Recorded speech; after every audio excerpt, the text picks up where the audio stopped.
আপনারা হয়তো এনাকে অবশ্যই চিনেন।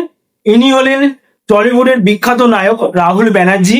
ইনি আগামীকাল তালসারি বিচেতে শুটিং করতে গিয়ে সমুদ্রের মধ্যে তলিয়ে যে মৃত্যুবরণ করেছে। এই মৃত্যুবরণের কারণে টলিউডের মধ্যে কিন্তু শোকের ছায়া নেমে এসেছে।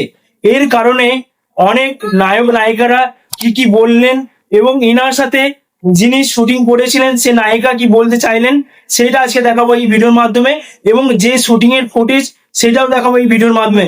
তো চলুন ভিডিওটা বেশি না দেরি করে শুরু করা যাক। আগে আমরা একসাথে শুটিং করছিলাম, পড়ে গেল না কি ও একা হঠাৎ করে আমিও মরেছি। দুজনেই পড়ে গেল। আমি ঠিক আছি। রাহুল বাবুকে দেখো না, আমাকে ঠিক আছে তো, আমাকে যেতে দিচ্ছে না, আমাকে যেতে দিচ্ছে না, ভাববে না। বহুদিনের সম্পর্ক বাংলা চলচ্চিত্রে একটা বড় শূন্যতা তৈরি করে দিয়ে গেল। এখনো বিশ্বাস করতে পারছি না এটা হতে পারে।